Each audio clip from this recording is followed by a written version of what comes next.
आप सुन रहे हैं जगत गुरु तत्वदर्शी संत रामपाल जी महाराज द्वारा लिखित पुस्तक गीता तेरा ज्ञान अमृत का पेज नंबर 18। प्रमाण। जैसे ब्रह्मा जी की आयु 100 वर्ष बताई जाती है, देवताओं का वर्ष कितने समय का है? सुनो। 4 युग, सत्ययुग, त्रेतायुग, द्वापर युग तथा कलयुग का एक चतुर्युग होता है, जिसमें मनुष्यों के 43,20,000 वर्ष होते हैं। इस प्रकार बने 1008 चतुर्युग का ब्रह्मा जी का दिन और इतनी ही रात्रि होती है। ऐसे 30 दिन रात्रि का 1 महीना तथा 12 महीनों का ब्रह्मा जी का 1 वर्ष हुआ। ऐसे 100 वर्ष की श्री ब्रह्मा जी की आयु है। श्री विष्णु जी की आयु श्री ब्रह्मा जी से 7 गुना है, यानी 700 वर्ष। श्री शंकर जी की आयु श्री विष्णु जी से 7 गुना अधिक, यानी 4900 वर्ष। ब्रह्म क्षर पुरुष की आयु 70,000। शंकर की मृत्यु के पश्चात एक ब्रह्म की मृत्यु होती है, अर्थात क्षर पुरुष की मृत्यु होती है। इतने समय का अक्षर पुरुष का 1 युग होता है। अक्षर पुरुष की आयु गीता अध्याय 8 श्लोक 17 में कहा है, सहस्र युग पर्यंतम अह यत् ब्रह्मणः विदुः रात्रिम युग सहस्रांतम ते अहोरात्रा विदः जना है। अनुवाद। आज तक सर्व अनुवादकर्ताओं ने उचित अनुवाद नहीं किया। सबने ब्रह्मा का 1000 चतुर्युग लिखा है, यह गलत है। देखें इसी पुस्तक के पृष्ठ 204 से 357 तक में गीता अध्याय 8 श्लोक 17 के अनुवाद की फोटोकॉपी, जो गीता प्रेस गोरखपुर से प्रकाशित है। मूल पाठ में सहस्र युग लिखा है, न कि सहस्र चतुर्युग। इसलिए गीता अध्याय 8 श्लोक 17 का अनुवाद ऐसे बनता है, ब्रह्मणः यानी अक्षर पुरुष का, यत् यानी जो, अह यानी दिन है वह, सहस्रयुग पर्यंतम यानी 1000 युग की अवधि वाला, और रात्रिम यानी रात्रि को भी, युग सहस्रांतम यानी 1000 युग की अवधि वाली जो पुरुष, विदुः यानी जानते हैं, ते यानी वे, जना यानी व्यक्ति, अहोरात्र यानी दिन रात को, विदः यानी जानने वाले हैं। भावार्थ। इस श्लोक में ब्रह्मा शब्द मूल पाठ में नहीं है और न ही चतुर्युग शब्द मूल पाठ में है। इसमें ब्रह्मणः शब्द है, जिसका अर्थ सच्चिदानंद ब्रह्म अर्थात परम अक्षर ब्रह्म होता है, परंतु प्रकरण अनुसार ब्रह्मणः का अर्थ ब्रह्म से अन्य पर ब्रह्म यानी अक्षर ब्रह्म भी होता है। प्रमाण। गीता अध्याय 17 श्लोक 23 में ब्रह्मणः का अर्थ सच्चिदानंद घन ब्रह्म किया है, वह अनुवादकों ने ठीक किया है। इस गीता अध्याय 8 श्लोक 17 में आयु का प्रकरण है, इसलिए यहाँ पर ब्रह्मणः का अर्थ अक्षर ब्रह्म बनता है। यहाँ अक्षर पुरुष की आयु की जानकारी दी है। अक्षर पुरुष का 1 दिन उपरोक्त 1000 युग का होता है। 70,000 शंकर की मृत्यु के पश्चात एक क्षर पुरुष की मृत्यु होती है, वह समय 1 युग अक्षर पुरुष का होता है। ऐसे बने हुए 1000 युग का अक्षर पुरुष का दिन तथा इतनी ही रात्रि होती है। ऐसे 30 दिन रात्रि का 1 महीना तथा 12 महीनों का अक्षर पुरुष का 1 वर्ष तथा ऐसे 100 वर्ष की अक्षर पुरुष की आयु है। आप सुन रहे हैं जगत गुरु तत्वदर्शी संत रामपाल जी महाराज द्वारा लिखित पुस्तक गीता तेरा ज्ञान अमृत का पेज नंबर 19। इसके पश्चात इसकी मृत्यु होती है, इसलिए गीता अध्याय 15 श्लोक 16 में क्षर पुरुष तथा अक्षर पुरुष दोनों नाशवान कहे हैं। गीता अध्याय 15 श्लोक 17 में जो वास्तव में अविनाशी परमात्मा कहा है, यह परमात्मा सर्व प्राणियों के नष्ट होने पर भी नाश में नहीं आता। प्रमाण। गीता अध्याय 8 श्लोक 20 से 22 में स्पष्ट है कि वह परम अक्षर ब्रह्म सब प्राणियों के नष्ट होने पर भी कभी नष्ट नहीं होता। उदाहरण, जैसे सफेद मिट्टी के बने कप प्लेट होते हैं, उनका ज्ञान है कि हाथ से छूटे और पक्के फर्श पर गिरे और टूटे, अर्थात नाशवान क्षर है। यह स्थिति तो क्षर पुरुष की जानो। दूसरे कप प्लेट स्टील यानी इस्पात के बने हो, वे बहुत समय उपरांत जंग लगकर नष्ट होते हैं, शीघ्र नहीं टूटते व नष्ट नहीं होते। मिट्टी के बने कप प्लेट की तुलना में स्टील के कप प्लेट चिरस्थायी हैं, अविनाशी प्रतीत होते हैं, परंतु हैं नाशवान। इसी प्रकार स्थिति अक्षर पुरुष की जानो। तीसरे कप प्लेट सोने के बने हों, वे कभी नष्ट नहीं होते, उनको जंग नहीं लगता। यह स्थिति परम अक्षर ब्रह्म की जानो।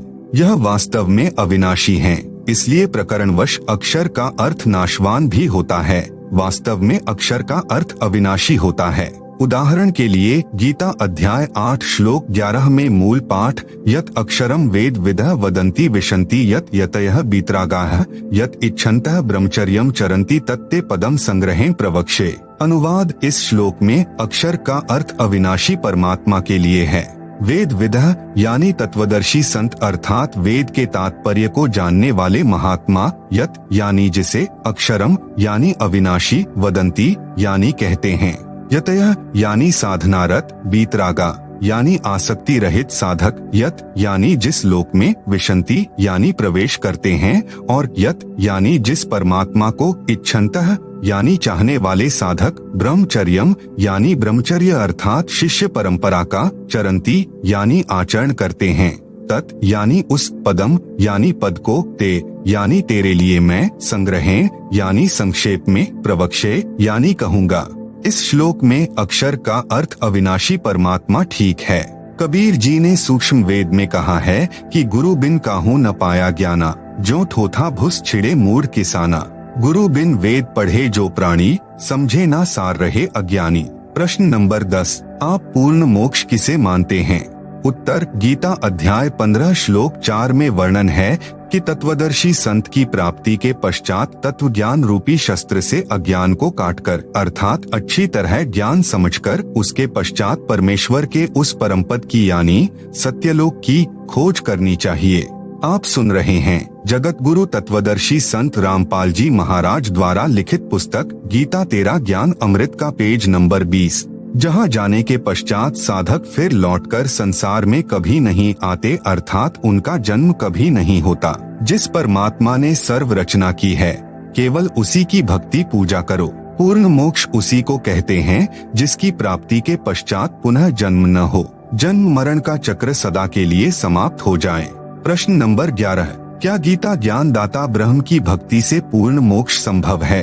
उत्तर, नहीं। प्रश्न नंबर 12, गीता अध्याय 8 श्लोक 16 में प्रमाण है कि गीता ज्ञान दाता ने कहा है कि हे अर्जुन, मुझे प्राप्त होकर पुनर्जन्म नहीं होता। आप कैसे कहते हैं कि ब्रह्म भक्ति से पूर्ण मोक्ष संभव नहीं? उत्तर, श्री देवी महापुराण सचित्र मोटा टाइप केवल हिंदी गीता प्रेस गोरखपुर से प्रकाशित के 7वें स्कंध पृष्ठ 562 से 563 पर प्रमाण है कि श्री देवी जी ने राजा हिमालय को उपदेश देते हुए कहा है कि हे राजन, अन्य सब बातों को छोड़कर, मेरी भक्ति भी छोड़कर केवल एक ओम नाम का जाप कर, ब्रह्म प्राप्ति का यही एक मंत्र है। इससे संसार के उस पार जो ब्रह्म है उसको पा जाओगे, तुम्हारा कल्याण हो। वह ब्रह्मलोक रूपी दिव्य आकाश में रहता है। भावार्थ है कि ब्रह्म साधना का केवल एक ओम नाम का जाप है। इससे ब्रह्म की प्राप्ति होती है और वह साधक ब्रह्मलोक में चला जाता है। इसी गीता अध्याय 8 श्लोक 16 में कहा है कि ब्रह्मलोक सहित सर्वलोक पुनरावर्ती में है, अर्थात ब्रह्मलोक में गए साधक का भी पुनर्जन्म होता है। ब्रह्म की भक्ति से पूर्ण मोक्ष नहीं होता। इस गीता अध्याय 8 श्लोक 16 का अनुवाद गीता प्रेस गोरखपुर से प्रकाशित गीता में तथा अन्य प्रकाशन की गीता में गलत किया है। गीता अध्याय 8 श्लोक 16, आ ब्रह्म भुवनात् लोकाः पुनरावर्तिनः अर्जुन माम उपेत्य तु कौन्ते पुनर्जन्म न विद्यते। इसका अनुवाद गलत किया है, जो इस प्रकार है, हे अर्जुन, ब्रह्म लोक पर्यंत सब लोग पुनरावर्ती में हैं, अर्थात जहाँ जाने के पश्चात पुनः संसार में लौटकर आना पड़े, परंतु मुझे प्राप्त होकर पुनः जन्म नहीं होता। यह अनुवाद गलत है। देखें इसी पुस्तक के पृष्ठ 204 से 357 पर अध्याय 8 श्लोक 16 का अनुवाद जो गीता प्रेस गोरखपुर वालों ने किया है, उसी की फोटोकॉपी लगाई है।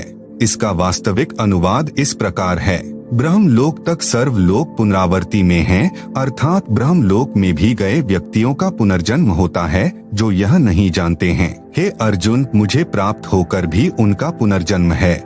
इस श्लोक में विद्यते शब्द का अर्थ जानना बनता है। आप सुन रहे हैं जगत गुरु तत्वदर्शी संत रामपाल जी महाराज द्वारा लिखित पुस्तक गीता तेरा ज्ञान अमृत का पेज नंबर 21, गीता अध्याय 6 श्लोक 23 में विद्यात शब्द का अर्थ जानना किया है। यहाँ इस श्लोक में भी विद्यते का अर्थ जानना बनता है। देखें इसी पुस्तक में इसी श्लोक की फोटोकॉपी में। अधिक स्पष्ट करने के लिए गीता अध्याय 8 श्लोक 15 पर्याप्त है। मूल पाठ, माम उपेत्य पुनर्जन्म दुखालयम अशाश्वतम न आपनुवंती महात्मनः संसिद्धिम परमाम गता है। अनुवाद, माम यानी मुझे प्राप्त होकर, पुनर्जन्म यानी पुनर्जन्म होता है, जो अशाश्वतम यानी नाशवान जीवन, दुखालयम यानी दुखों का घर है, परमाम यानी परम, संसिद्धिम गता यानी सिद्धि को प्राप्त, महात्मयः यानी महात्माजन, न आपनुवंती यानी पुनर्जन्म को प्राप्त नहीं होते। गीता अध्याय 8 श्लोक 15। भावार्थ, गीता ज्ञान दाता ने कहा है कि मुझे प्राप्त होकर तो दुखों का घर यह क्षणभंगुर जीवन जन्म मरण होता है। जो महात्मा परम गति को प्राप्त हो जाते हैं उनका पुनर्जन्म नहीं होता। विचारें, यदि गीता अध्याय 8 श्लोक 1 से 10 तक का सारांश निकालें जो इस प्रकार है। अर्जुन ने पूछा, गीता अध्याय 8 श्लोक 1 की तत्ब्रह्म क्या है? गीता ज्ञान दाता ने गीता अध्याय 8 श्लोक 3 में उत्तर दिया कि वह परम अक्षर ब्रह्म है। फिर गीता ज्ञान दाता ने अध्याय 8 श्लोक 5 व 7 में अपनी भक्ति करने को कहा है तथा गीता अध्याय 8 श्लोक 8, 9, 10 में परम अक्षर ब्रह्म की भक्ति करने को कहा है। अपनी भक्ति का मंत्र गीता अध्याय 8 श्लोक 13 में बताया है कि मुझ ब्रह्म का केवल एक ओम अक्षर है।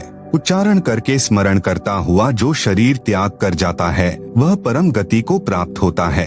पूर्व में श्री देवी पुराण से सिद्ध कर आए हैं कि ओम का जाप करके ब्रह्म लोक प्राप्त होता है। गीता अध्याय 8 श्लोक 16 में स्पष्ट है कि ब्रह्म लोक में गए साधक का भी पुनर्जन्म होता है। इसलिए गीता अध्याय 8 श्लोक 13 में ओम नाम के जाप से होने वाली परम गति का वर्णन है, परंतु गीता अध्याय 8 श्लोक 8, 9, 10 में जिस सच्चिदानंद घन ब्रह्म अर्थात परम दिव्य पुरुष की भक्ति करने को कहा है उसका मंत्र गीता अध्याय 17 श्लोक 23 में लिखा है। ओम तत् सत इति निर्देशः ब्रह्मणः त्रिविधः स्मृतः ब्राह्मणाः तेन वेदाः च यज्ञाः च विहिताः पुरा। अनुवाद, सच्चिदानंद घन ब्रह्म की भक्ति का मंत्र ओम तत्सत है। ओम मंत्र ब्रह्म यानी अक्षर पुरुष का है। तत् यह सांकेतिक है जो अक्षर पुरुष का है। सत मंत्र भी सांकेतिक मंत्र है जो परम अक्षर ब्रह्म का है। इन तीनों मंत्रों के जाप से वह परम गति प्राप्त होगी जो गीता अध्याय 15 श्लोक 4 में कही है कि जहाँ जाने के पश्चात साधक फिर लौटकर संसार में कभी नहीं आते। आप सुन रहे हैं जगत गुरु तत्वदर्शी संत रामपाल जी महाराज द्वारा लिखित पुस्तक गीता तेरा ज्ञान अमृत का पेज नंबर 22। यदि गीता अध्याय 8 श्लोक 16 का यह अर्थ सही माने कि मुझे प्राप्त होने वाले का पुनर्जन्म नहीं होता तो गीता अध्याय 2 श्लोक 12, गीता अध्याय 4 श्लोक 5, गीता अध्याय 10 श्लोक 2 गलत सिद्ध हो जाते हैं, जिनमें गीता ज्ञान दाता ने कहा है कि अर्जुन तेरे और मेरे बहुत जन्म हो चुके हैं, तू नहीं जानता, मैं जानता हूँ। मेरी उत्पत्ति को न देवता जानते, न महर्षिगण तथा न सिद्ध जानते। विचारणीय विषय यह है कि जब साध्य इष्ट का ही जन्म मृत्यु होता है तो साधक को वह मोक्ष कैसे प्राप्त हो सकता है जिससे पुनर्जन्म नहीं होता है। इसलिए गीता अध्याय 8 श्लोक 16 का अनुवाद जो मैंने ऊपर किया है वही सही है कि गीता ज्ञानदाता ने कहा है कि ब्रह्मलोक तक सब लोग पुनरावर्ती में हैं, अर्थात ब्रह्मलोक में गए प्राणी भी लौटकर संसार में जन्म को प्राप्त होते हैं। जो यह नहीं जानते वे मेरी भक्ति करके भी पुनर्जन्म को प्राप्त होते हैं। इसीलिए तो गीता ज्ञान दाता ने अध्याय 18 श्लोक 62 में कहा है कि हे अर्जुन, तू सर्वभाव से उस परमेश्वर की शरण में जा, उस परमेश्वर की कृपा से ही तू परम शांति को तथा सनातन परम धाम अर्थात सत्यलोक को प्राप्त होगा। यही प्रमाण गीता अध्याय 15 श्लोक 4 में है कि तत्वदर्शी संत से तत्व ज्ञान प्राप्त करके उस तत्व ज्ञान रूपी शस्त्र से अज्ञान को काटकर उसके पश्चात परमेश्वर के उस परम पद की खोज करनी चाहिए जहां जाने के पश्चात साधक फिर लौटकर संसार में कभी नहीं आते। जिस परमेश्वर से संसार रूपी वृक्ष की प्रवृत्ति विस्तार को प्राप्त हुई है, अर्थात जिस परमेश्वर ने संसार की रचना की है। गीता ज्ञान दाता ने कहा है कि केवल उसी की भक्ति कर, सर्व का उसी से कल्याण संभव है। प्रमाणित हुआ कि ब्रह्म की भक्ति से पूर्ण मोक्ष संभव नहीं है। केवल पूर्ण परमात्मा परम अक्षर ब्रह्म की भक्ति से ही पूर्ण मोक्ष संभव है। प्रश्न नंबर 13। ओम यह मंत्र तो ब्रह्म का जाप हुआ, फिर यह क्यों कह रहे हो कि ब्रह्म की भक्ति से पूर्ण मोक्ष नहीं होता? आपने बताया कि गीता अध्याय 17 श्लोक 23 में ओम तत्सत इस मंत्र के जाप से पूर्ण मोक्ष होता है। इस मंत्र में भी तो ओम मंत्र है। उत्तर, जैसे इंजीनियर या डॉक्टर बनने के लिए शिक्षा की आवश्यकता होती है। पहले प्रथम कक्षा पढ़नी पड़ती है, फिर धीरे धीरे 5वीं 8वीं इस प्रकार 10वीं कक्षा पास करनी पड़ती है। उसके पश्चात आगे पढ़ाई करनी होती है, फिर ट्रेनिंग करके इंजीनियर या डॉक्टर बना जाता है। ठीक इसी प्रकार श्री ब्रह्मा, विष्णु, शिव, गणेश तथा देवी की साधना करनी पड़ती है। मैं स्वयं करता हूँ तथा अपने अनुयायियों से कराता हूँ।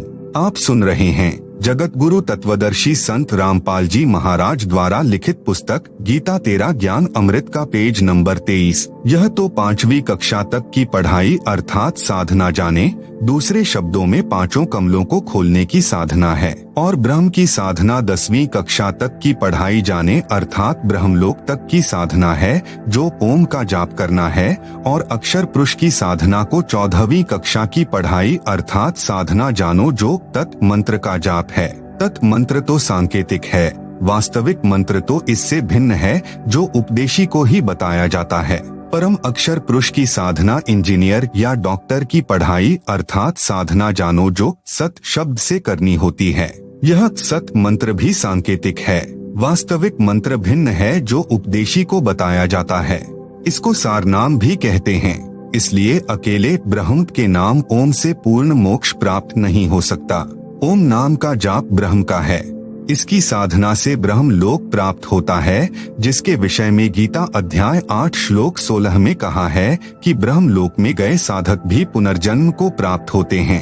पुनर्जन्म है तो पूर्ण मोक्ष नहीं हुआ, जो गीता अध्याय 15 श्लोक 4 में कहा है कि परमात्मा के उस परम पद की खोज करनी चाहिए, जहाँ जाने के पश्चात साधक कभी लौटकर पुनर्जन्म में नहीं आता।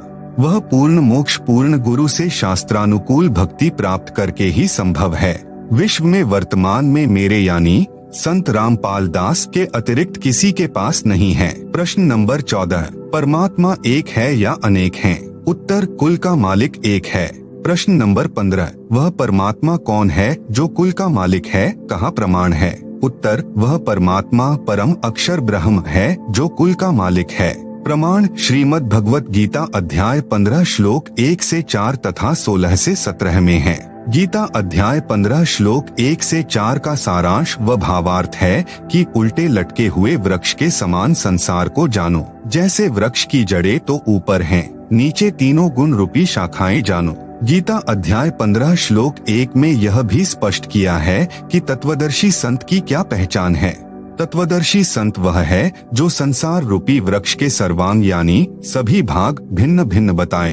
विशेष वेद मंत्रों की जो आगे फोटोकॉपियां लगाई हैं, ये आर्य समाज के आचार्यों तथा महर्षि दयानंद द्वारा अनुवादित हैं और सार्वदेशिक आर्य प्रतिनिधि सभा दिल्ली द्वारा प्रकाशित हैं, जिनमें वर्णन है कि परमेश्वर स्वयं पृथ्वी पर सशरीर प्रकट होकर कवियों की तरह आचरण करता हुआ सत्य आध्यात्मिक ज्ञान सुनाता है। प्रमाण ऋग्वेद मंडल नंबर 9 सूक्त 86 मंत्र 26 से 27, ऋग्वेद मंडल 9 सूक्त 82 मंत्र 1 से 2, सूक्त 96 मंत्र 16 से 20, ऋग्वेद मंडल 9 सूक्त 94 मंत्र 1, ऋग्वेद मंडल 9 सूक्त 95 मंत्र 2, ऋग्वेद मंडल 9 सूक्त 20 मंत्र 1, ऋग्वेद मंडल 9 सूक्त 54 मंत्र 3 में इन मंत्रों में कहा है कि परमात्मा सर्व भवनों अर्थात लोकों के ऊपर के लोक में विराजमान है।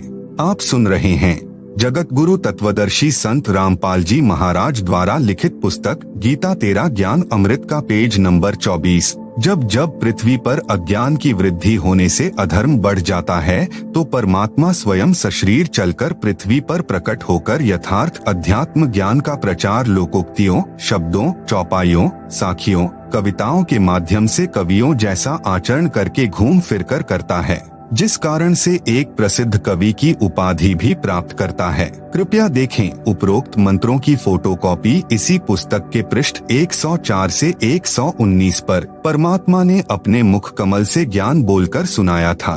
उसे सूक्ष्म वेद कहते हैं, उसी को तत्व ज्ञान भी कहते हैं। तत्व ज्ञान का प्रचार करने के कारण परमात्मा तत्वदर्शी संत भी कहलाने लगता है। उस तत्वदर्शी संत रूप में प्रकट परमात्मा ने संसार रूपी वृक्ष के सर्वांग इस प्रकार बताए। कबीर, अक्षर पुरुष एक वृक्ष है, क्षर पुरुष वाकी डार, तीनों देवा शाखा हैं, पात रूप संसार। भावार्थ, वृक्ष का जो हिस्सा पृथ्वी से बाहर दिखाई देता है उसको तना कहते हैं। जैसे संसार रूपी वृक्ष का तना तो अक्षर पुरुष है, तने से मोटी डार निकलती है, वह अक्षर पुरुष जानो। डार के मानो 3 शाखाएं निकलती हों, उनको तीनों देवता रजगुण ब्रह्मा जी, सतगुण विष्णु जी तथा तमगुण शिव हैं, तथा इन शाखाओं पर टहनियों व पत्तों को संसार जानो। इस संसार रूपी वृक्ष के उपरोक्त भाग जो पृथ्वी से बाहर दिखाई देते हैं, मूल यानी जड़े जमीन के अंदर हैं, जिनसे वृक्ष के सर्वांगों का पोषण होता है। गीता अध्याय 15 श्लोक 16 से 17 में 3 पुरुष कहे हैं। श्लोक 16 में 2 पुरुष कहे हैं। क्षर पुरुष तथा अक्षर पुरुष दोनों की स्थिति ऊपर बता दी है। गीता अध्याय 15 श्लोक 16 में भी कहा है कि क्षर पुरुष तथा अक्षर पुरुष दोनों नाशवान हैं। इनके अंतर्गत जितने भी प्राणी हैं वे भी नाशवान हैं, परंतु आत्मा तो किसी की भी नहीं मरती। गीता अध्याय 15 श्लोक 17 में कहा है कि उत्तम पुरुष अर्थात पुरुषोत्तम तो क्षर पुरुष और अक्षर पुरुष से भिन्न है, जिसको परमात्मा कहा गया है। इसी प्रभु की जानकारी गीता अध्याय 8 श्लोक 3 में है, जिसको परम अक्षर ब्रह्म कहा है। गीता अध्याय 15 श्लोक 17 में इसी का वर्णन है। यही प्रभु तीनों लोकों में प्रवेश करके सबका धारण पोषण करता है। यह वास्तव में अविनाशी परमेश्वर है। मूल से ही वृक्ष की परवरिश होती है, इसलिए सबका धारण पोषण करने वाला परम अक्षर ब्रह्म है। जैसे पूर्व में गीता अध्याय 15 श्लोक 1 से 4 में बताया है कि ऊपर को जड़ यानी मूल वाला, नीचे को शाखा वाला संसार रूपी वृक्ष है। जड़ से ही वृक्ष का धारण पोषण होता है, इसलिए परम अक्षर ब्रह्म जो संसार रूपी वृक्ष की जड़ यानी मूल है, यही सर्व पुरुषों यानी प्रभुओं का पालनहार, इनका विस्तार यानी रचना करने वाला यानी सृजनहार है। यही कुल का मालिक है। आप सुन रहे हैं जगत गुरु तत्वदर्शी संत रामपाल जी महाराज द्वारा लिखित पुस्तक गीता तेरा ज्ञान अमृत का पेज नंबर 25।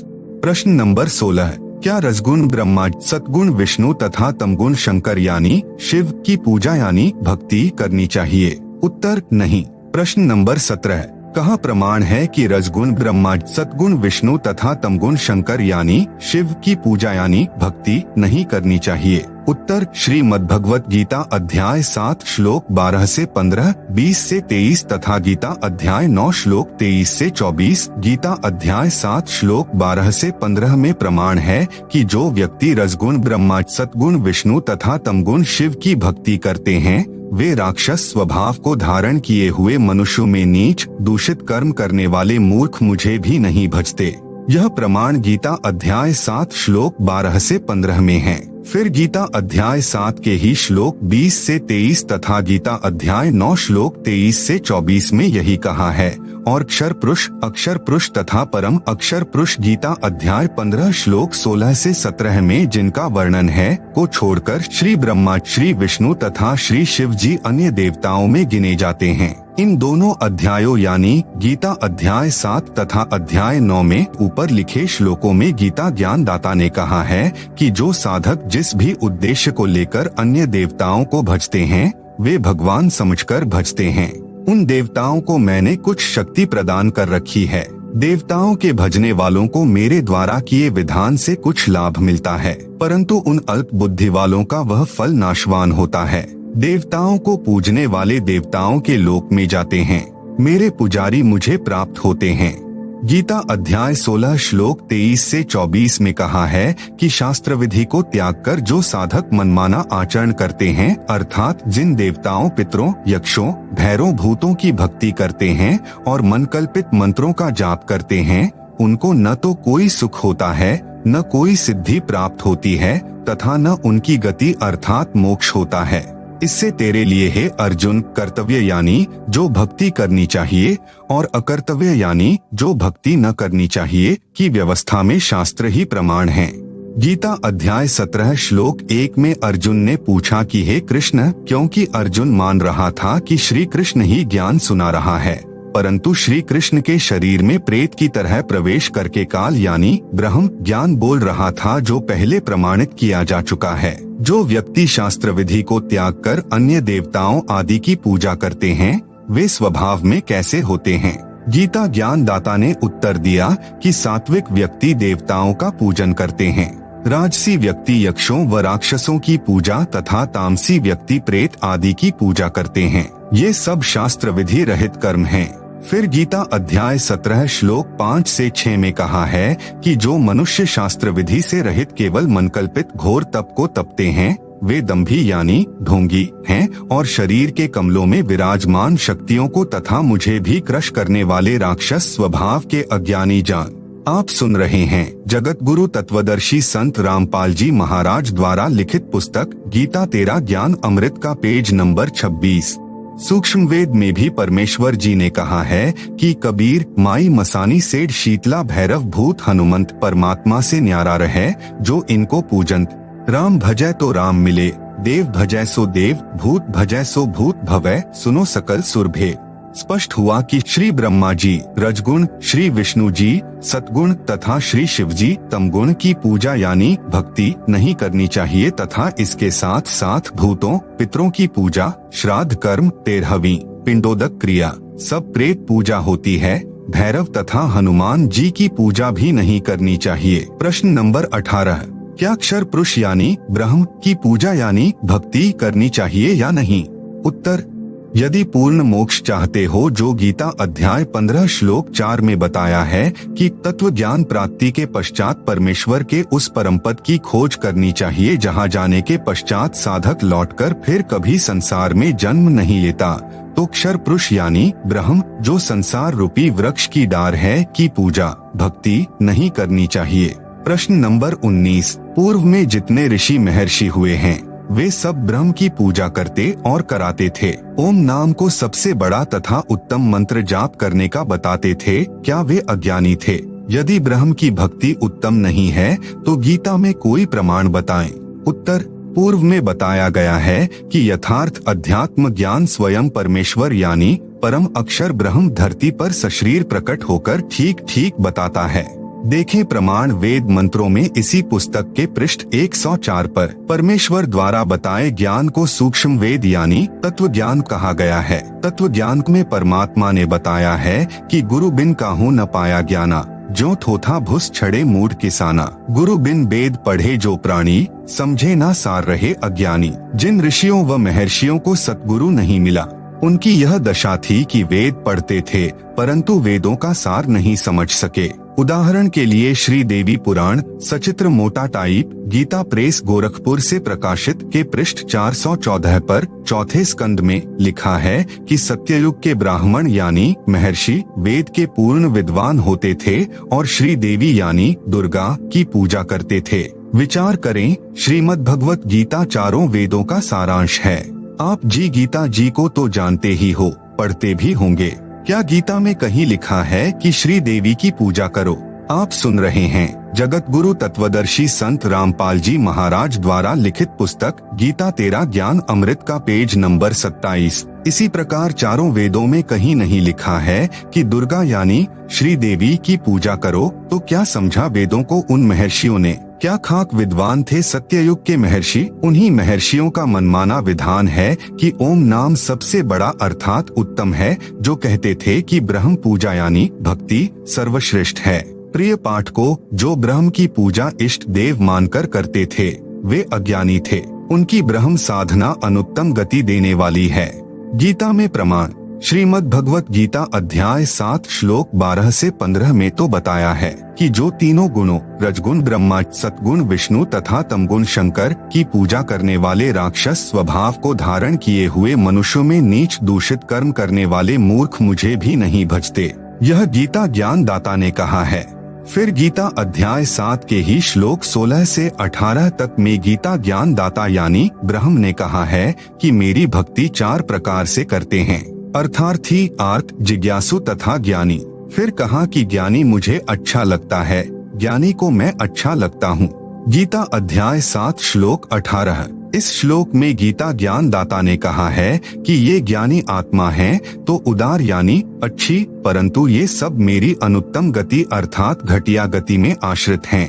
इस श्लोक गीता अध्याय 7 श्लोक 18 में गीता ज्ञान दाता ब्रह्म स्वयं स्वीकार कर रहा है कि मेरी भक्ति से होने वाली गति अनुत्तम यानी अश्रेष्ठ यानी घटिया है। गीता अध्याय 7 श्लोक 19 में कहा है कि बहुनाम जन्मानाम अन्ते ज्ञानवान माम प्रपद्यते वासुदेवः सर्वम इति सह महात्मा सुदुर्लभः। अनुवाद: गीता ज्ञान दाता ब्रह्म ने कहा है कि मेरी भक्ति बहुत बहुत जन्मों के अंत में कोई ज्ञानी आत्मा करता है, अन्यथा अन्य देवी देवताओं व भूत पितरों की भक्ति में जीवन नाश करते रहते हैं। गीता ज्ञान दाता ने अपनी भक्ति से होने वाले लाभ अर्थात गति को भी गीता अध्याय 7 श्लोक 18 में अनुत्तम यानी घटिया बता दिया है। इसलिए गीता अध्याय 7 श्लोक 19 में कह रहा है कि यह बताने वाला महात्मा मुश्किल से मिलता है कि वासुदेव ही सब कुछ है, यही सबका सृजनहार है, यही पापनाशक पूर्ण मोक्षदायक, यही पूजा के योग्य है, यही यानी वासुदेव ही कुल का मालिक परम अक्षर ब्रह्म है। केवल इसी की भक्ति करो, अन्य की नहीं। गीता ज्ञान दाता ने भी स्वयं कहा है कि हे अर्जुन, तू सर्वभाव से उस परमेश्वर की शरण में जा, उस परमेश्वर की कृपा से ही तू परम शांति को तथा सनातन परम धाम यानी सत्यलोक को प्राप्त होगा। यह गीता अध्याय 18 श्लोक 62 में प्रमाण है। फिर गीता अध्याय 18 श्लोक 46 में गीता ज्ञान दाता ने कहा है कि जिस परमेश्वर से संपूर्ण प्राणियों की उत्पत्ति हुई है, जिससे यह समस्त जगत व्याप्त है, उस परमेश्वर की अपने स्वाभाविक कर्म करते करते पूजा करके मनुष्य परम सिद्धि को प्राप्त हो जाता है। आप सुन रहे हैं जगत गुरु तत्वदर्शी संत रामपाल जी महाराज द्वारा लिखित पुस्तक गीता तेरा ज्ञान अमृत का पेज नंबर 28। फिर गीता अध्याय 15 श्लोक 4 में कहा है कि तत्व ज्ञान को समझकर उसके पश्चात परमेश्वर के उस परम पद की खोज करनी चाहिए, जहाँ जाने के पश्चात साधक लौटकर संसार में नहीं आता। जिस परमेश्वर से संसार रूपी वृक्ष की प्रवृत्ति विस्तार को प्राप्त हुई है, अर्थात जिस परमेश्वर ने सर्व की रचना की है, उसी की पूजा करो। इससे सिद्ध हुआ कि उन ऋषियों को वेद का गूढ़ रहस्य समझ नहीं आया, वे अज्ञानी रहे। प्रश्न नंबर 20, गीता ज्ञान दाता ने अपनी गति को अनुत्तम क्यों कहा? उत्तर: गीता ज्ञान दाता ने अध्याय 2 श्लोक 12, गीता अध्याय 4 श्लोक 5, गीता अध्याय 10 श्लोक 2 में कहा है कि अर्जुन, तेरे और मेरे बहुत जन्म हो चुके हैं, तू नहीं जानता, मैं जानता हूँ। मेरी उत्पत्ति को ऋषि महर्षि तथा देवता नहीं जानते। तू और मैं तथा ये राजा व सैनिक बहुत बार पहले भी जन्मे हैं, आगे भी जन्मेंगे। पाठक जन विचार करें, जब ब्रह्म कह रहा है कि मेरा भी जन्म मरण होता है, तो ब्रह्म के पुजारी को गीता अध्याय 15 श्लोक 4 वाली गति यानी मोक्ष प्राप्त नहीं हो सकती, जिसमें जन्म मरण सदा के लिए समाप्त हो जाता है। जब तक जन्म मरण है तब तक परम शांति नहीं हो सकती। उसके लिए गीता ज्ञानदाता ने असमर्थता व्यक्त की है।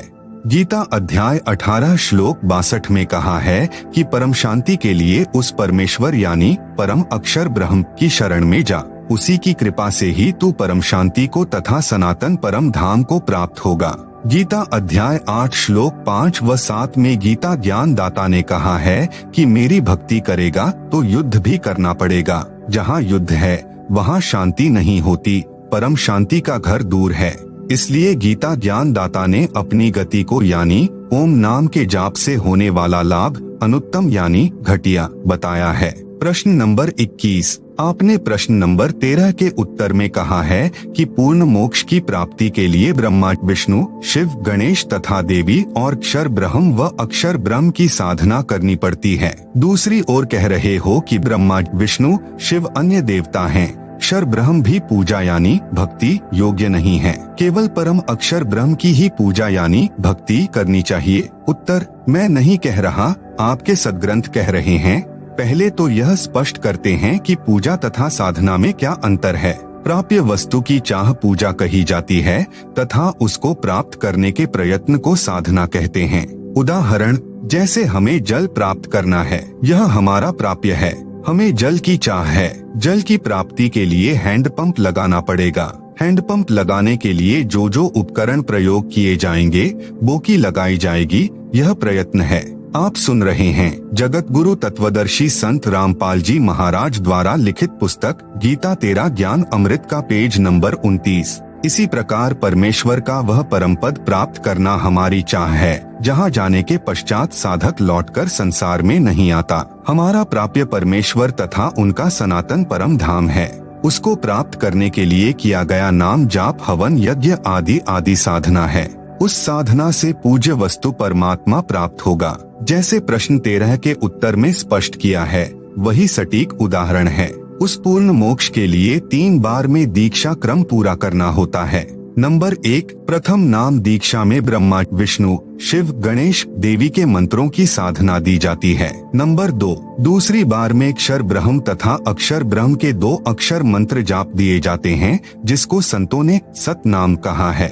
गीता अध्याय 17 श्लोक 23 में 3 नाम हैं, ओम तत् सत। इस सतनाम में 2 अक्षर होते हैं, एक ओम दूसरा तत् है। यह सांकेतिक अर्थात गुप्त नाम है, जो उपदेश के समय उपदेशी को ही बताया जाता है। नंबर 3, तीसरी बार में सार नाम की दीक्षा दी जाती है, जिस मंत्र को गीता अध्याय 17 श्लोक 23 में सत कहा है। यह भी सांकेतिक है, उपदेश लेने वाले को दीक्षा के समय बताया जाता है। इस प्रकार पूर्ण मोक्ष प्राप्त होता है। प्रश्न नंबर 22, जो साधना हम पहले कर रहे हैं, क्या वह त्यागनी पड़ेगी? उत्तर, यदि शास्त्र विधि रहित है तो त्यागनी पड़ेगी। यदि अनाधिकारी से दीक्षा ले रखी है, उसका कोई लाभ नहीं होना। पूर्ण गुरु से साधना की दीक्षा लेनी पड़ेगी। प्रश्न नंबर 23, गीता अध्याय 18 श्लोक 47 में तथा गीता अध्याय 3 श्लोक 35 में कहा है, श्रेयान् स्वधर्मः विगुणः परधर्मात् स्वनुष्ठितात् स्वधर्मे निधनं श्रेयः परधर्मः भयावहः।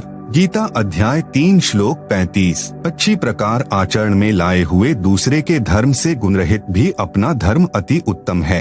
अपने धर्म में तो मरना भी कल्याणकारक है और दूसरे का धर्म भय को देने वाला है। उत्तर, यह अनुवाद गलत है। यदि यह बात सही है कि अपना धर्म चाहे गुणरहित हो तो भी उसे नहीं त्यागना चाहिए, तो फिर श्रीमद् भगवत गीता का ज्ञान 18 अध्यायों के 700 श्लोकों में लिखने की क्या आवश्यकता थी? एक यह श्लोक पर्याप्त था कि अपनी साधना जैसी भी हो उसे करते रहो, चाहे वह गुणरहित यानी लाभ रहित भी क्यों न हो। फिर गीता अध्याय 7 श्लोक 12 से 15 में यह क्यों कहा कि रजगुण ब्रह्मा, सतगुण विष्णु तथा तमगुण शिव की पूजा राक्षस स्वभाव को धारण किए हुए मनुष्यों में नीच दूषित कर्म करने वाले मूर्ख लोग मुझे नहीं भजते।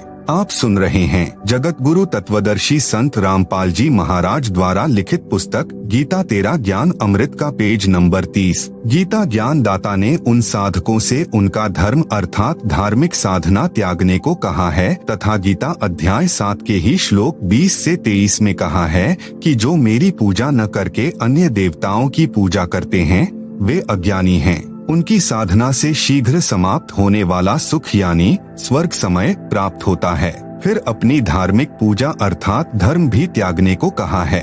पूर्ण लाभ के लिए परम अक्षर ब्रह्म का धर्म अर्थात धार्मिक साधना ग्रहण करने के लिए कहा है। गीता अध्याय 3 श्लोक 35 का यथार्थ अनुवाद इस प्रकार है। अनुवाद, विगुणः परधर्मात् स्वनुष्ठितात् यानी दूसरों के गुण रहित अर्थात लाभ रहित अच्छी प्रकार चमक धमक वाले धर्म अर्थात धार्मिक कर्म से, स्वधर्मः यानी अपना शास्त्र विधि अनुसार धार्मिक कर्म, श्रेयान यानी अति उत्तम है, स्वधर्मे यानी अपने शास्त्र विधि अनुसार धर्म कर्म के संघर्ष में, निधनम यानी मरना भी, श्रेयः यानी कल्याणकारक है, परधर्म यानी दूसरों का धार्मिक कर्म, भयावह यानी भय को देने वाला है। भावार्थ है कि जैसे जागरण वगैरह होता है तो उसमें बड़ी सुरीली तान में सुरीले गीत गाए जाते हैं, तड़क भड़क भी होती है। अपने शास्त्र विधि अनुसार धर्म कर्म में केवल नाम जाप या सामान्य तरीके से आरती की जाती है। किसी भी वेद या गीता में श्री देवी जी की पूजा तथा जागरण करने की आज्ञा नहीं है, जिस कारण शास्त्र विधि त्याग कर मनमाना आचरण हुआ, इसलिए व्यर्थ है। दूसरों का शास्त्र विधि रहित धार्मिक कर्म देखने में अच्छा लगता है, उसमें लोग दिखावा अधिक होता है, तो सत्य साधना करने वाले को दूसरों के धार्मिक कर्म को देखकर डर बन जाता है कि कहीं हमारी भक्ति ठीक न हो। परंतु तत्व ज्ञान को समझने के पश्चात यह भय समाप्त हो जाता है। तत्व ज्ञान में बताया है कि दुर्गा ध्यान पड़े जिस बगड़म ता संगति डूबे सब नगरम, दंभ करे डूंगर चढ़े अंतर झीनी झूल, जग जाने बंदगी करें बोवे सूल बबूल। इसलिए विगुण अर्थात लाभ रहित धार्मिक साधना को त्याग कर सत्य साधना शास्त्र विधि अनुसार करने से ही कल्याण होगा। प्रश्न नंबर 24, मैंने पारखी संत श्री अभिलाष दास के विचार सुने थे। वे कह रहे थे कि संसार का कोई रचने वाला भगवान वगैरह नहीं है, यह नर मादा के संयोग से बनता है फिर समाप्त हो जाता है, कोई भगवान नहीं है, जीव ही ब्रह्म है, जीव ही करता है। अभिलाष दास के ये विचार उचित हैं या अनुचित? उत्तर, इसका उत्तर श्रीमद् भगवत गीता अध्याय 16 श्लोक 6 से 10 में विस्तार से दिया गया है। कहा है कि जो आसुरी प्रकृति के लोग होते हैं वे कहा करते हैं कि संसार बिना ईश्वर के है, स्त्री पुरुष से उत्पन्न है अर्थात नर मादा से उत्पन्न है, इसका कोई कर्ता नहीं है। ऐसे व्यक्ति संसार का नाश अर्थात बुरा करने के लिए ही जन्म लेते हैं। आप सुन रहे हैं जगत गुरु तत्वदर्शी संत रामपाल जी महाराज द्वारा लिखित पुस्तक गीता तेरा ज्ञान अमृत का पेज नंबर 31। वास्तविकता यह है कि परमात्मा सर्व संसार का सृजनहार है, जीव ब्रह्म नहीं है। ब्रह्म का अर्थ प्रभु यानी स्वामी होता है। जैसे नंबर 1 ब्रह्म जिसको अक्षर पुरुष भी कहा गया है 21 ब्रह्मांडों का स्वामी है। नंबर 2 अक्षर ब्रह्म जिसको अक्षर पुरुष भी कहा गया है, गीता अध्याय 15 श्लोक 16, यह 7 शंख ब्रह्मांडों का स्वामी है। नंबर 3 पूर्ण ब्रह्म जिसको गीता अध्याय 8 श्लोक 3 में परम अक्षर ब्रह्म कहा है, असंख्य ब्रह्मांडों का स्वामी है, यह कुल का मालिक है। यह कहना कि कोई भगवान नहीं है, संसार केवल स्त्री पुरुष या नर मादा से उत्पन्न होता है, समाप्त हो जाता है, जीव ही करता है अर्थात जीव ही ब्रह्म है, यह पूर्णतया अनुचित है। प्रश्न नंबर 25, श्रीमद् भगवत गीता में ज्ञान दाता ने अध्याय 8 श्लोक 5 तथा 7 में कहा है कि जो पुरुष अंत काल में भी मेरा स्मरण करता हुआ शरीर त्याग कर जाता है वह मुझे प्राप्त होता है। इसलिए अर्जुन सब समय में मेरा स्मरण कर, युद्ध भी कर, मुझे ही प्राप्त होगा। इसलिए गीता अध्याय 18 श्लोक 62 में कहा है कि उस परमात्मा की शरण में जा। गीता ज्ञान दाता ने घुमा फिरा कर कहा है कि मेरी ही साधना स्मरण कर आप अन्य परमात्मा बता रहे हो, वह विश्वसनीय नहीं है। क्या गीता में कहीं और भी लिखा है गीता ज्ञान दाता से अन्य परमात्मा की भक्ति साधना करने के लिए? उत्तर,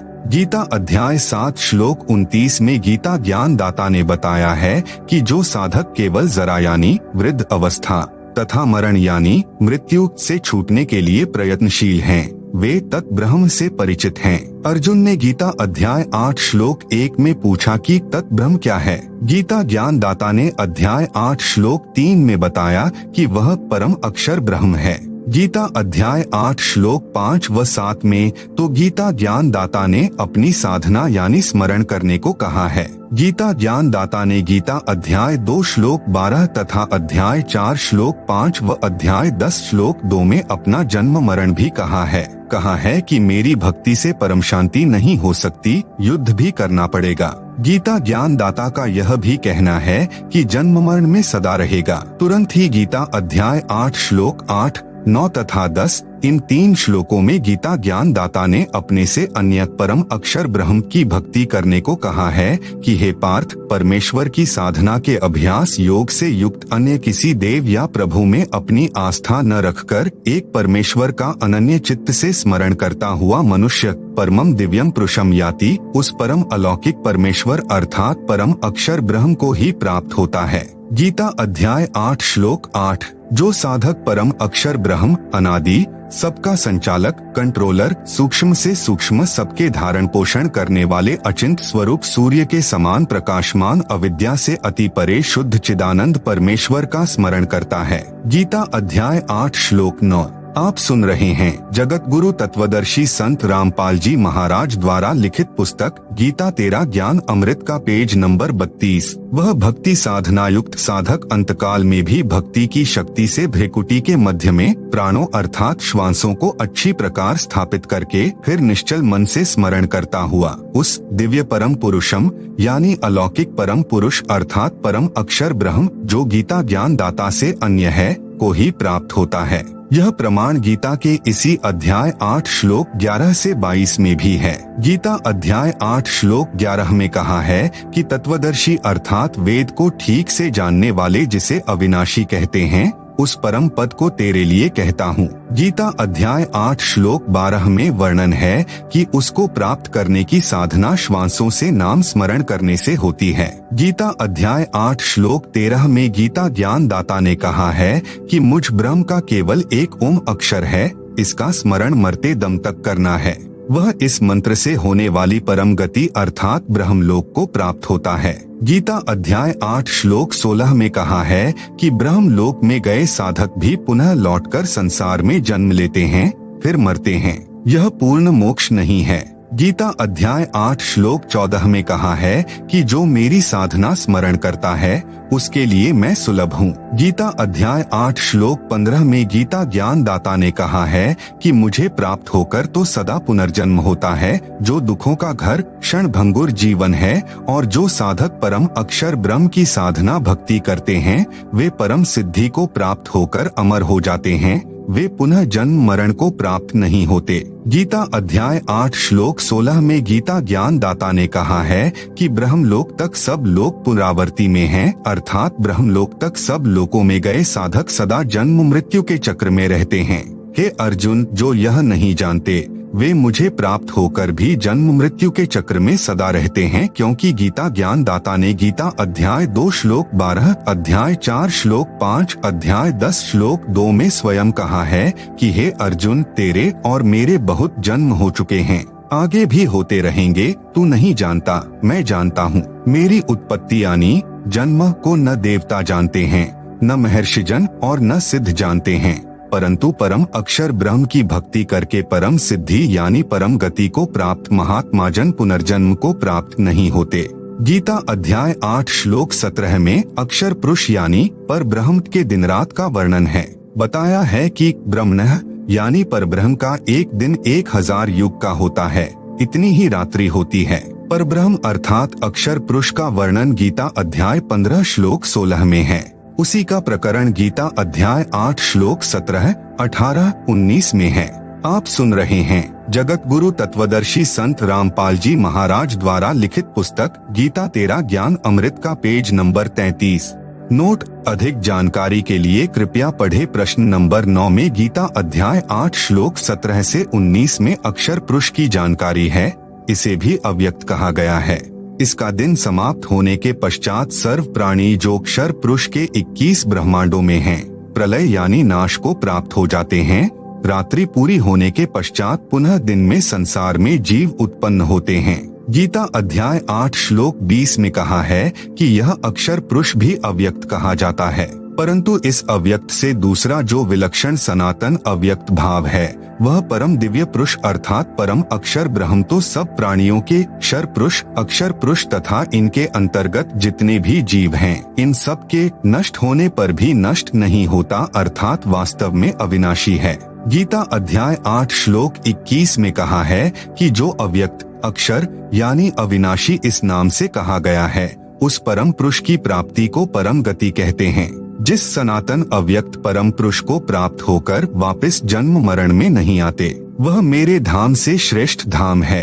पहले मैं भी उसी में रहता था, इसलिए कहा है कि वह मेरा भी परम धाम है, क्योंकि गीता ज्ञान दाता भी उस परम सनातन धाम अर्थात सत्यलोक से निष्कासित है। इसकी पूर्ण जानकारी के लिए कृपया पढ़े सृष्टि रचना इसी पुस्तक के पृष्ठ 120 से 187 तक। गीता अध्याय 8 श्लोक 22 में स्पष्ट है। गीता ज्ञान दाता ने कहा है कि हे अर्जुन, जिस परमात्मा के अंतर्गत सर्वभूत अर्थात प्राणी हैं, अक्षर पुरुष तथा इसके 21 ब्रह्मांडों के प्राणी तथा अक्षर पुरुष तथा 7 संख ब्रह्मांडों में इसके अंतर्गत जितने प्राणी आते हैं वे तथा परम अक्षर पुरुष के असंख्य ब्रह्मांडों में जितने प्राणी हैं वे परम अक्षर ब्रह्म के अंतर्गत हैं। और जिस परम अक्षर पुरुष से यह सर्व जगत परिपूर्ण अर्थात जिसने सर्व को उत्पन्न किया है, जिसकी सत्ता सर्व के ऊपर है, वह सनातन अव्यक्त परम पुरुष तो अनन्य भक्ति से प्राप्त करने योग्य है। भावार्थ है कि परम अक्षर ब्रह्म को प्राप्त करने के लिए केवल इसी की भक्ति यानी पूजा करनी चाहिए। अन्य किसी प्रभु में आस्था नहीं रखनी चाहिए। इसी को अनन्य भक्ति अर्थात पूजा कहते हैं। केवल परम अक्षर ब्रह्म की पूजा करना अनन्य भक्ति कहलाती है। यदि गीता अध्याय 8 श्लोक 22 का सही अनुवाद करें तो स्पष्ट है कि पुरुषः सः परः पार्थ भक्त्या लभ्यः तु अनन्या यस्य अंतःस्थानि भूतानि येन सर्वम इदम ततम। अनुवाद: सः यानी वह, परः यानी दूसरा, पुरुषः यानी परमात्मा तो अनन्य भक्ति से प्राप्त होने योग्य है, जिसके अंतर्गत सर्व प्राणी हैं और जिसने सर्व जगत की उत्पत्ति की है, जो सर्व का पालन करता है। आप सुन रहे हैं जगत गुरु तत्वदर्शी संत रामपाल जी महाराज द्वारा लिखित पुस्तक गीता तेरा ज्ञान अमृत का पेज नंबर 34। सरलार्थ समाप्त। गीता अध्याय 8 श्लोक 22। इसके मूल पाठ में यानी संस्कृत में लिखा है सह परः पुरुषः। पर का अर्थ गीता अध्याय 8 श्लोक 20 में परे किया है, यानी अन्य। यहाँ गीता अध्याय 8 श्लोक 22 में भी अन्य लिया जाता तो स्पष्ट हो जाता है कि गीता ज्ञान दाता से अन्य कोई समर्थ प्रभु है, जिसकी शरण में जाने के लिए गीता अध्याय 18 श्लोक 62 में गीता ज्ञान दाता ने कहा है। उपरोक्त विवरण से सिद्ध हुआ कि गीता ज्ञान दाता ने श्रीमद् भगवत गीता में अनेकों स्थानों पर अपने से अन्य परमेश्वर परम अक्षर ब्रह्म की भक्ति करने को कहा है। उसी से पूर्ण मोक्ष संभव है। जन्म मरण का चक्र सदा के लिए समाप्त हो जाता है। प्रमाण: गीता अध्याय 7 श्लोक 19-29, गीता अध्याय 18 श्लोक 46, 61, 62, 66, गीता अध्याय 3 श्लोक 9, गीता अध्याय 8 श्लोक 3, 8, 9, 10, 20 से 22, गीता अध्याय 4 श्लोक 31 से 32, गीता अध्याय 15 श्लोक 1, 4, 17, गीता अध्याय 2 श्लोक 17, 59, गीता अध्याय 3 श्लोक 14, 15, 19 और गीता अध्याय 5 श्लोक 14, 15, 16, 19, 20, 24, 25, 26 में भी यह प्रमाण है। प्रश्न नंबर 26। हमने सर्व संतों तथा हमारे हिंदू धर्म के धर्म गुरुओं से तो यही सुना है कि गीता का ज्ञान श्री कृष्ण जी ने अर्जुन को सुनाया। हमें तो यही बताया गया है कि श्री कृष्ण जी पूर्ण परमात्मा हैं। श्री विष्णु जी ही स्वयं अवतार धारण करके देवकी जी के गर्भ से जन्मे थे। इनके अतिरिक्त कोई परमात्मा नहीं है। आप जी के सत्संग सुने हैं, उनमें आपने बहुत अटपटी सी बात कही है कि गीता ज्ञान दाता से अन्य है पूर्ण परमात्मा। उसका प्रमाण शास्त्र में दिखाओ, बताओ तो विश्वास हो सकता है। उत्तर: आप जी को उपरोक्त प्रश्नों के उत्तर में यही प्रमाण दिखाए हैं। आपको अभी भी शंका है, उसका कारण है कि पहली बात तो यह कि हिंदू धर्म गुरुओं को अपने ही शास्त्रों का ज्ञान नहीं। यदि ज्ञान होता तो उपरोक्त शास्त्र विरुद्ध व्याख्या आप जी को नहीं सुनाते। दूसरी बात यह है कि धार्मिक गुरु एक अध्यापक के समान होता है। जिस अध्यापक को अपने पाठ्यक्रम यानी सिलेबस का ही ज्ञान नहीं है तो वह शिक्षक अज्ञानी माना जाता है तथा विद्यार्थियों के जीवन के साथ खिलवाड़ कर रहा है, क्योंकि सिलेबस के विपरीत ज्ञान विद्यार्थियों को रटा रहा है। ऐसे शिक्षक से बचना चाहिए। उसको त्याग देने में ही विद्यार्थियों का हित है। आपको श्रीमद् भगवत गीता में से ढेर सारे प्रमाण बताते हैं कि पूर्ण परमात्मा गीता ज्ञान दाता से अन्य है, वही उपासना योग्य है। उसी की भक्ति से पूर्ण मोक्ष प्राप्त होता है। यहाँ गीता के कुछ श्लोक लिखता हूँ, आप इनको गीता शास्त्र में स्वयं देख सकते हैं, जो इस पुस्तक में पृष्ठ 204 से 357 तक श्लोकों की फोटोकॉपी लगाई है। यथार्थ रूप में गीता के अनुवाद को जानने के लिए मेरे द्वारा किया गया श्रीमद् भगवत गीता का संपूर्ण श्लोकों का अनुवाद प्राप्त करें। आप सुन रहे हैं जगत गुरु तत्वदर्शी संत रामपाल जी महाराज द्वारा लिखित पुस्तक गीता तेरा ज्ञान अमृत का पेज नंबर 35। पुस्तक का नाम है गहरी नजर गीता में। इसको हमारी वेबसाइट से डाउनलोड कर सकते हैं। वेबसाइट का नाम है www.jagatgururampalji.org।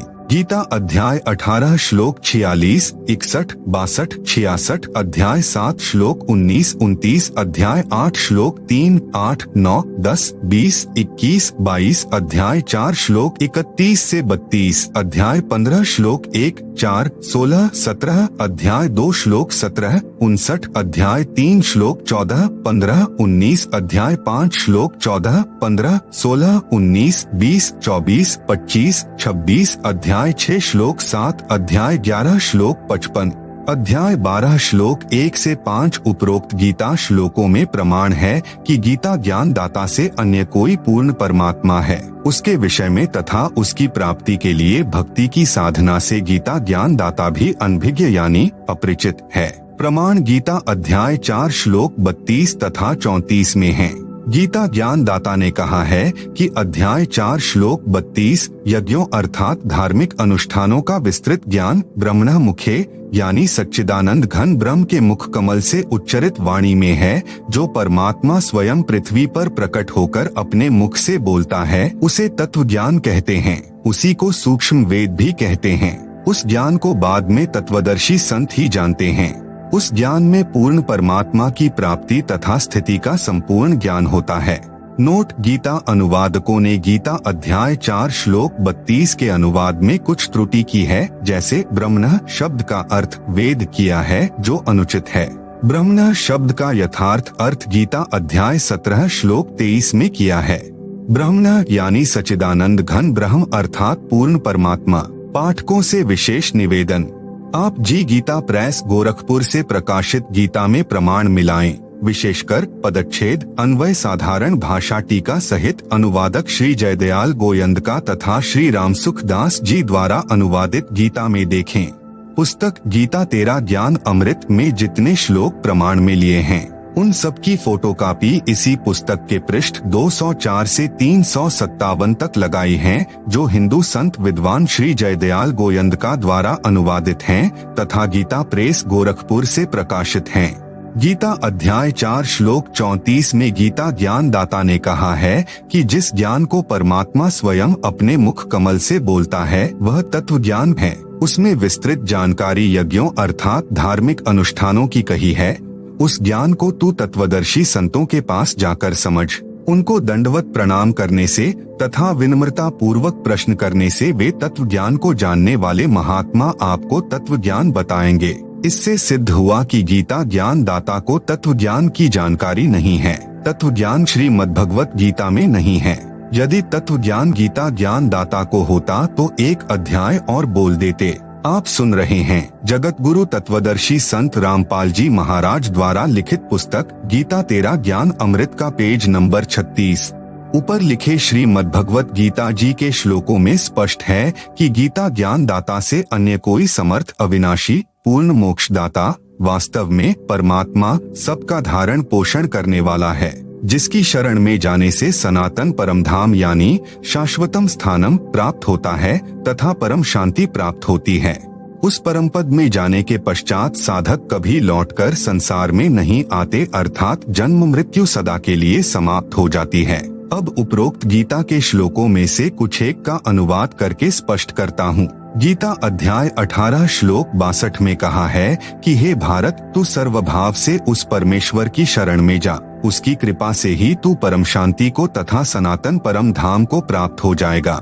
हिंदू धर्म के संत मंडलेश्वर धर्मगुरु कहते हैं कि श्री कृष्ण जी अपनी ही शरण में जाने को कह रहे हैं। उन धर्म गुरुओं का यह कहना बिल्कुल अनुचित है, क्योंकि गीता अध्याय 2 श्लोक 7 में कहा है कि हे श्री कृष्ण, मैं यानी अर्जुन आपकी शरण में हूँ, आपका शिष्य हूँ, जो हमारे हित में हो वही राय मुझे दीजिए। गीता अध्याय 4 श्लोक 3 में कहा है कि हे अर्जुन, तू मेरा भक्त है।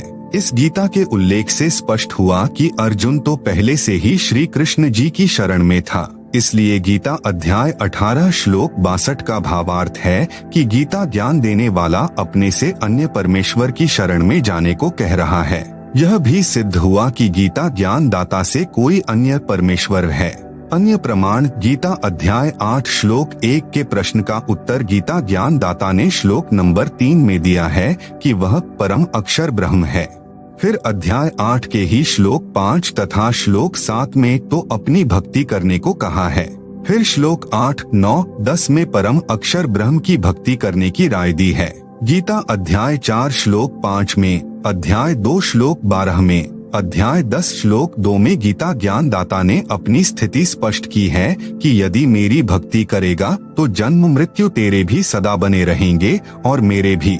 गीता अध्याय 15 श्लोक 1 में तत्वदर्शी संत की पहचान बताई है कि जो व्यक्ति संसार रूपी वृक्ष के सर्वभाग मूल सहित तत्व से जानता है, स वेदवित, यानी वह वेद के तात्पर्य को जानने वाला है, अर्थात वह तत्वदर्शी संत है। फिर अध्याय 15 श्लोक 4 में कहा है कि तत्वदर्शी संत मिलने के पश्चात परमेश्वर के उस परम पद को खोजना चाहिए, जहां जाने के पश्चात साधक फिर लौटकर संसार में कभी जन्म मृत्यु के चक्र में नहीं आते। गीता अध्याय 18 श्लोक 62 में उसका वर्णन किया है कि अर्जुन तू सर्वभाव से उस परमेश्वर की शरण में जा। उस परमेश्वर की कृपा से ही तू परम शांति तथा सनातन परम धाम को प्राप्त हो जाएगा।